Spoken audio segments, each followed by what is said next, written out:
beloved Boss Mike Cervera.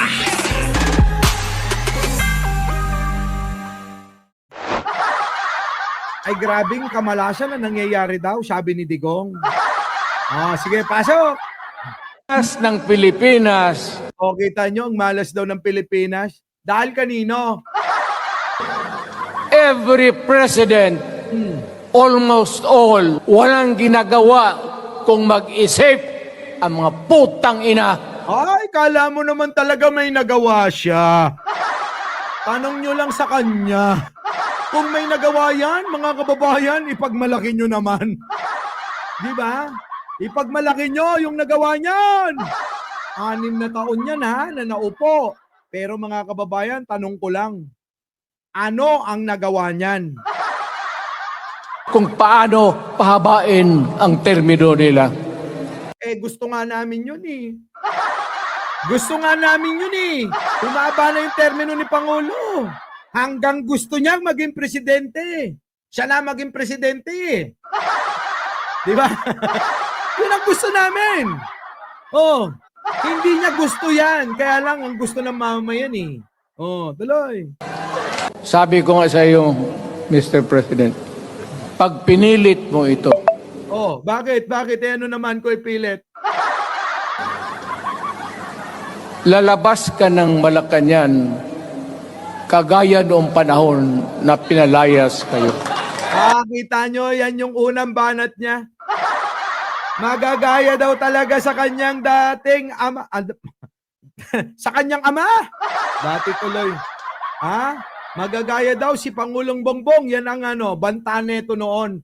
Binabalikan ko lang mga kababayan. Kasi mga kababayan, marami pa rin nalilito. Naakala talaga itong si Digong ay para sa Pilipino. Pero mga kababayan, doon ko lang doon ko lang napagtanto noong katatapos lang manalo ni Pangulo. Abay, binalak na agad ng mga ito, pabagsakin ng gobyerno. Kita nyo mga kababayan, katatapos lang manalo, iniisip na nilang pabagsakin.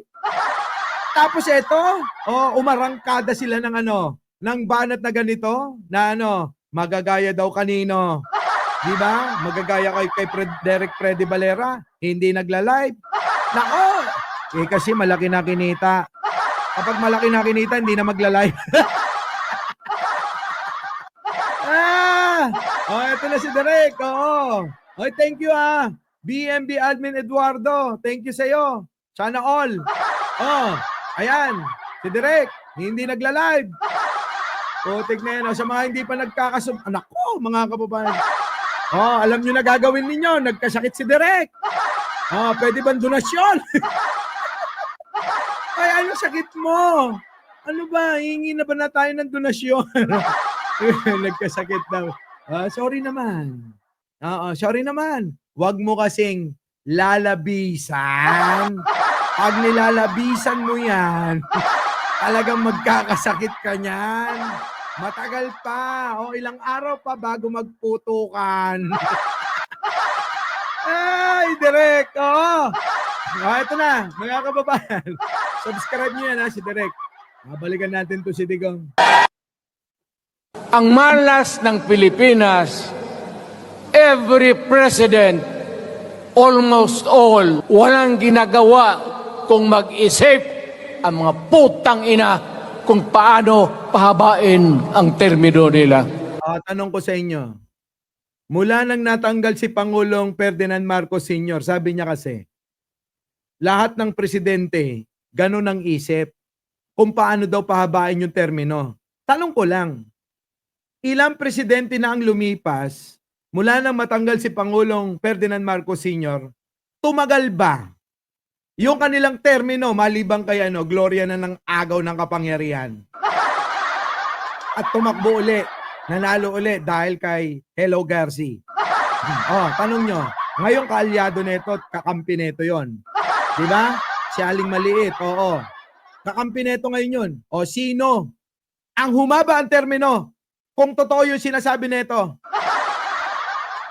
Diba? Malamang siya lang yung nag-isip nun. Ito lang si Digong ang nag-isip nung pahabain yung termino neto. Kaya lang mukhang hindi umubra, kaya ipasa na lang sa anak. Oo. Di ba? Oh, alam nyo na ngayon. Yan lang.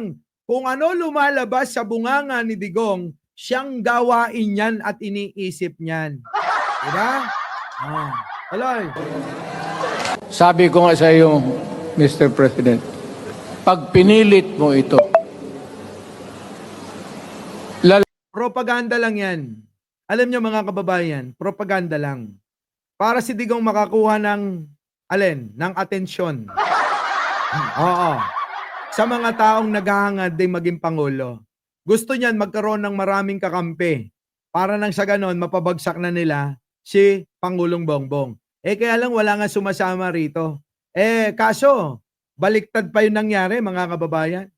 Ano nangyari? Lalong nilayasan. Lalong nilayasan to ng mga kakampi niya. Nanguna na dyan sino? Yung mga congressman. Yung mga congressman dati na humihimod sa pet niyan, nilayasan. Bakit kanyo? Sino ba naman hindi lalayas dyan? Abay pagbantaan at tuligsain na ang pinakakurakot daw na ahensya ng gobyerno ay ang Kongreso. Kita mo? Kundi ba naman gaano kaulol ito? Naging presidente ka, hindi mo inayos. Sana inayos mo at gumawa ka ng kaparaanan nung panahon mo nang sa ganon, hindi na nagkaganon. Nang hindi na masabihan mo mismo na hindi nakurakot yung mga congressman mula nung ikay naupo.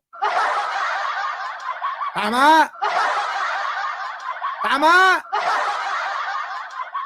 Kaso nga mga kababayan, ang tanong ulit, bakit nga naman? Bakit niya hindi ginawa ng paraan? Di ba? Bakit hindi nito ginawa ng paraan? Di ba?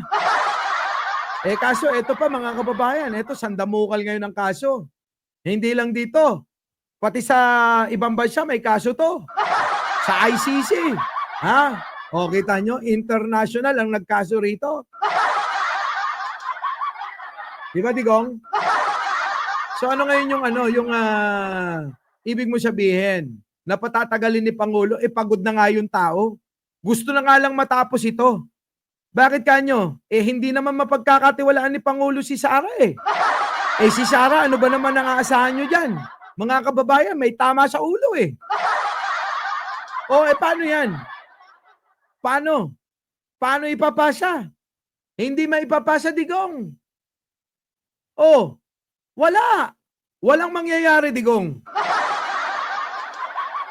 Yung sinasabi mo paalisin ninyo, sino?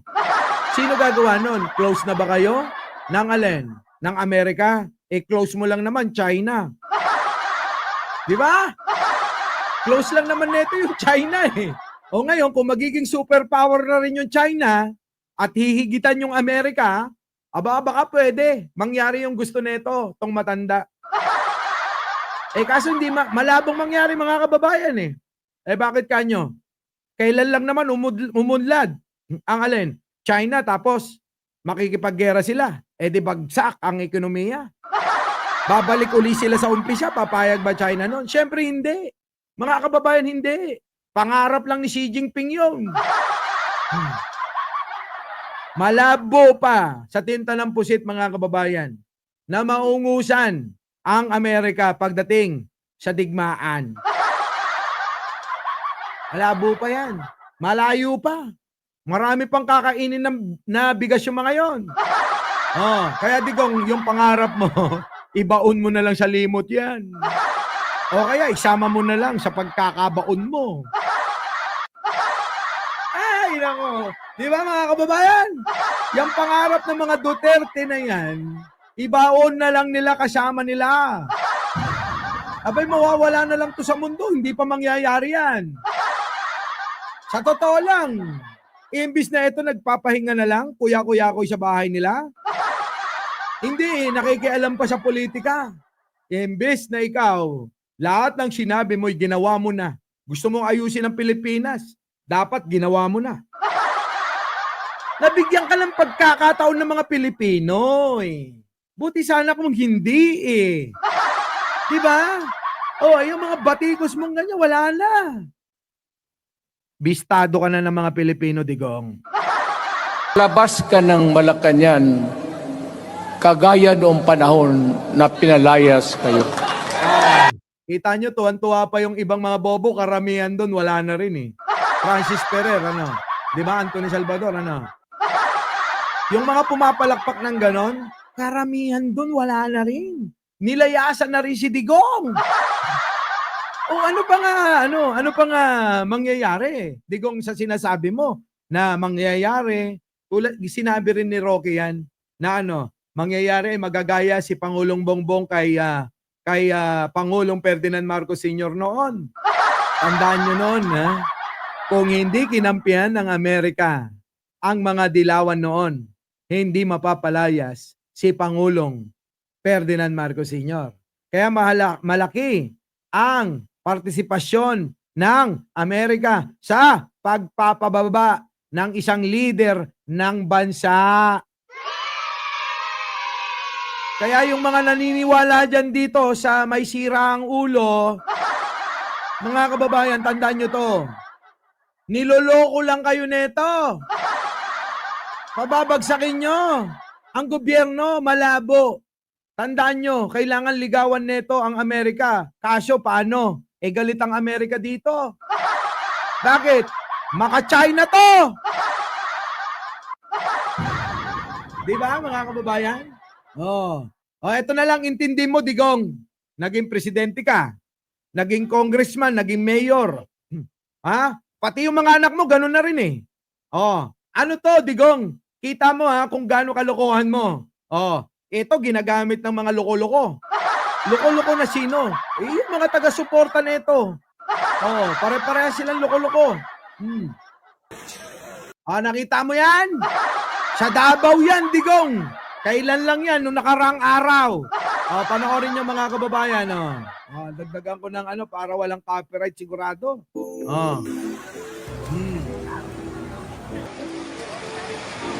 Yan mga kababayan, kaganapan saan? Sa Davao!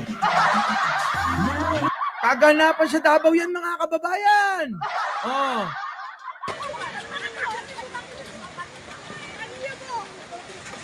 Nako, mga bahay ng mga taga Davao, inanod ng baha. Digong, naging presidente ka na't lahat-lahat. Naging congressman pa, naging mayor pa. Pero bakit ganyan? Ha? Bakit ganyan, Digong?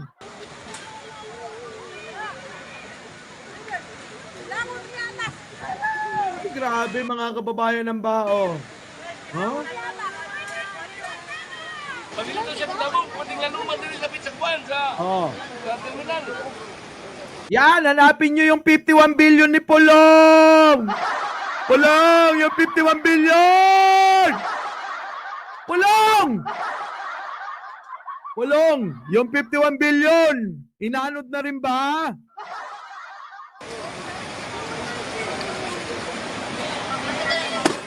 Ay, nako, mga kababayan, ang Davao, binabahan na! Tapos yung mga DDS, natatanga-tanga! Hinahanap! Yung alin, flood control daw! Hanapin nyo muna yung flood control sa Davao!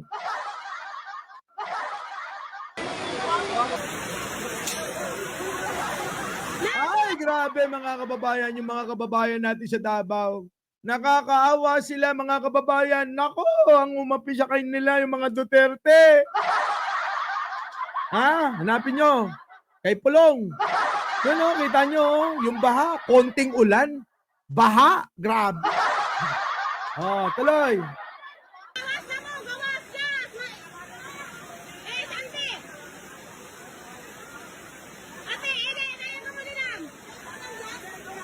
Ante, baka mabaha ka. Ante, baka mabaha ka, makukulong ka pa. Dali. Ante! Tuloy.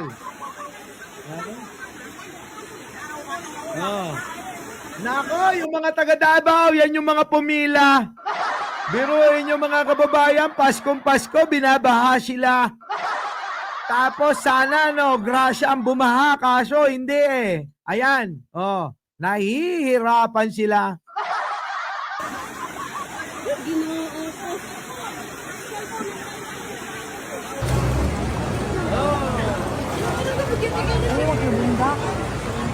Abit, ngayon ako, hindi ka sa buhay na yung Digong, sana naman lang inuna mo ang Davao. Kahit pa sabihin mo na hindi mo sinasakupan, pero tanda mo naging presidente ka. Sana inuna mo sila. Eh kaso inuna mo ang iyong bulsa. Kaya yan ang nangyari mga kababayan. Hanggang sa ngayon, sa dami ng kwarta. Ultimo, mga kababayan, 5, hindi nagpatawad sila.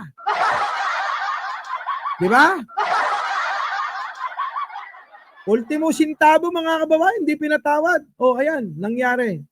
Baha. Ha? Baha. Palengke. Kasi nalusot si Jerilap. Wala ng pera si Pulong. Maniwala ka dyan. Pulong, wala ka ng pera? Wala ka ng pera? Oh, mamatay na, walang pera. Di ba? Wag ka, nako, ay, wag na. Bawal. Baka mamaya kapag binindisyonan ko magkatotoo at mamangha kayo. Di ba? Kaso baka mapagbintangan ako. O kapag binindisyonan ko gano'n, itinaas ko yung kamay ko tapos nagsalita ako ng abracadabra. Oo. O, di ba? Baka mamaya magkatotoo, sisihin ako. Nako, kinulam ni Mike Cervera. Sige na, ito na. Naik kanal ini wala. Ako yung tubig dilot-ilot. Kita nyo mga kababayan? Yung mga taga Davao, kawawa sila riyan. Ulitin ko lang naging presidente. Honeybee, stop nga, stop. Stop! Ganon, Wag. Wag mong itutuloy kasi kailangan magdusa pa sa kulungan. Stop. Di ba mga kababayan? Yan. Yan ba yung nako, kailangan i-save natin tong baha na to. Kasi yung mga DDS mahihina ulo eh. Di ba? Kaya kailangan ready natin to. Bakit kanyo mga kababayan? Hahanapin na naman flood control. Bigas, nasan na ang bugas? Nasan ang bugas? Ganon sila ng ganon eh. Nung bumaba yung presyo ng bigas, mga kababayan, ano nangyari? Biglang nagkawalaan eh. Hanap ng tinapa. Ito na. Tuloy mo. Nako po! Kita nyo yung kalsada, hindi kami natutuwa. Naaawa kami. Kagagawan ni Digong, ayan, kita nyo. Imbis na unahin yung Davao. Kita nyo, mga kababayan? Sasabihin na naman nila, inuna kasi yung droga. Inuna yung droga. O inuna yung mga drug lord na kaibigan nila. Tandaan nyo, sa panahon ngayon ni Pangulong Bongbong, ang mga hinuhuli, mga drug lord, sa droga. Di ba? Yung mga big time drug lord, mga kababayan ang hinuhuli ni Pangulo. Panahon ngayon, nung panahon ni Digong, tanong mo kung may nahuli yun. Ang ipagmamalaki nun, marami kong pinatay nun. Di ba? Ganun mga kababayan ng mga banat nila eh. Pinagmamalaki nila yung pinatay ni Digong, mga kababayan. Dahil daw mga drug addict yun. Nung malaman-laman natin, kahit na hindi drug addict, pinatay pa rin nun. Sana man lang, kung papatay ka, di inuna mo na si Pulong. Inuna mo na si Basti. Wag lang yung chicks. Sino? Si Ellen Adarna. Sayang. Hindi pa sila. Kung pinatay mo yun, hindi sila nagkita nung kaibigan ko. Na ni sino? Si si Derek. Hindi si John Lloyd. Sayang eh, no? Sayang. Wala eh. Ay, grabe. No? Wala na, landslide na. Last slide. Tagal nila sa position, hindi pa din na yan na hindi nila maayos yan. Pero ayos na nila yung mga bank account nila. Paldo-paldo na. Wala na, marami ng pera. Oh. Ano pa nga kailangan nilang gawin yan? Ang mga Duterte, tandaan nyo to sasabihin ko, ang mahal nila, yung sarili nila. Ang mahal nila, yung sarili nila. Mahal kayo mga Pilipino? Nungka. Itagaan nyo sa ulo ni Bato. Hindi mangyayaring mahalin kayo noon. Bakit? Kung mahal ba naman ni Digong talaga ang mga Pilipino, di sana walang pinapatay yun. Kaso napakaraming pinatay eh. Ha? Oh, libo-libo na Pilipino patay nung panahon ni Digunyo. Di ba, mga kababayan? Grabe.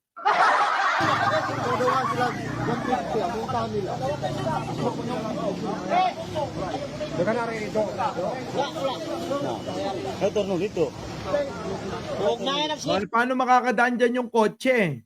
Paano makakadaan yung truck? Motor, ayan, binubuhat pa, mga kababayan. Yung truck, binubuhat pa. Ay, yung truck. Yung motor, di ba? Oh, sabi ni Ai Chang, oh, yung mga hindi pa nagla-like dyan, baka naman. Like na kayo. Oh, paano na to, Digong? Eto, sagutin mo na lang, Digong. Dami mo sinasabi. Puro imposible. Alam nyo, lahat na sinasabi ni Digong, puro imposible. Malabong mangyari. Alam nyo, yung pumasok lang sa isip niya, tapos kanyang pinagsasabi. Ganun. Lahat yan, mga kababayan, ay propaganda lang. Dahil akala niya, hindi magbabago ang nararamdaman ng mga Pilipino na mga nalinlang niya. Naglabasan lahat ng ebidensya na talagang masamang tao siya. Tapos, mga kababayan, As ng Pilipinas ay ikaw. Tama? ang malas ng Pilipinas Ay ikaw. Tama.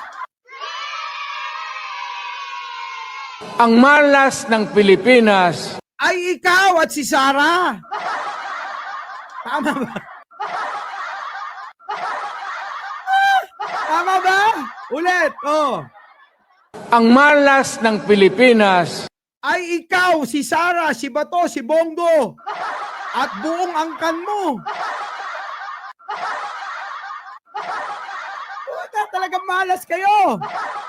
Kayo nagpahirap sa mundo, sa Pilipinas na to. Si Rokan Shaki, ang malas ng Pilipinas Ay ikaw.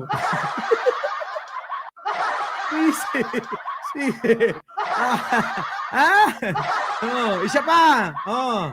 ang malas ng Pilipinas Ay ikaw. Yun. Okay na. Putik na yan, mga kababayan. Our beloved Boss Mike Severa.